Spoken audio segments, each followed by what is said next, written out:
प्यारे देशवासियों, नमस्कार।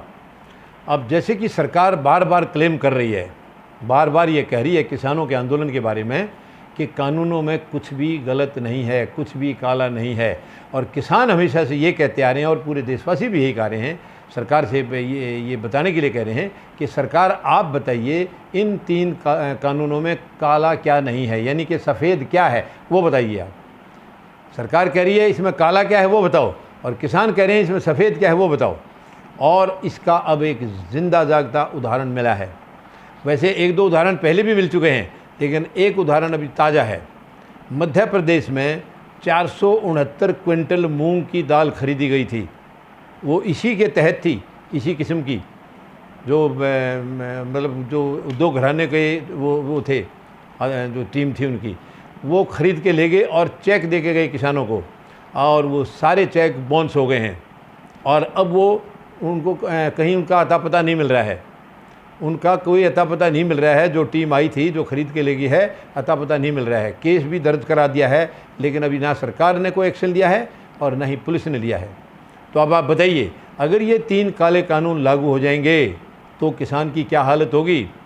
469 क्विंटल लेके गायब हो गए और चेक जो है वो बाउंस हो गए हैं। अब कहाँ जाएंगे किसान? मुझे नहीं लगता सरकार को, क्योंकि सरकार के इशारे पे तो सब कुछ हो रहा है।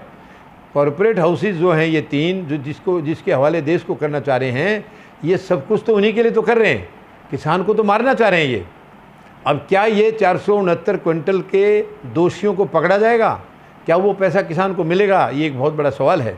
और तीन काले कानूनों में तो कोर्ट का, कहीं कोर्ट कचहरी का बिल्कुल उसमें ऑप्शन ही नहीं है, कोई विकल्प भी नहीं है। विकल्प एसडीएम तक का है, उसके बाद डीएम का है, और वहीं खारिज। और किसान को इसमें कहीं भी कोई संरक्षण नहीं है। तो मैं देशवासियों से निवेदन करना चाहूँगा, जो आपको ये कह रहे हैं सरकार के नुमाइंदे कि इसमें काला क्या है, तो आप सीना ठोक करके उनसे पूछिए कि इसमें सफ़ेद क्या है, आप बताइए।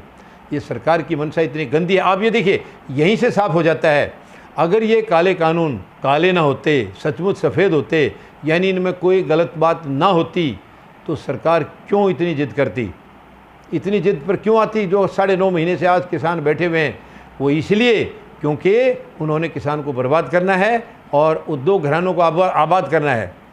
तीनों उद्योग घरानों को ये पूरा देश सौंपना चाह रहे हैं, तो उनकी मंशा जो है वो कहीं ना कहीं गड़बड़ा रही है। सरकार की जो इनकी थी इनको हवाले करने की, वो कहीं कामयाब नहीं होती नज़र आ रही है। इसलिए उनको चिंता है, इसलिए उनको दुख है।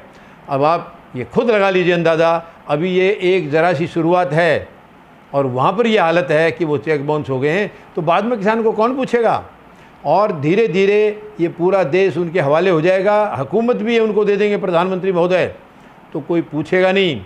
कोई भूखा मरता है तो मरने दो, किसी को कोई लेना देना नहीं।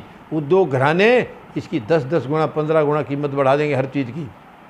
तो मैं देशवासियों से निवेदन करूँगा, किसान आपके लिए लड़ रहे हैं, पूरे देशवासियों के लिए लड़ रहे हैं। आप उनके साथ हिम्मत से खड़े रहिए, अभी तक जैसे रहे हैं आगे भी ये हिम्मत दिखाते रहिए, तभी इस निकम्मी सरकार से पीछा छूटेगा। वरना ये किसानों को बर्बाद कर देंगे तो देश कहीं नहीं बचेगा, देश बर्बाद हो जाएगा।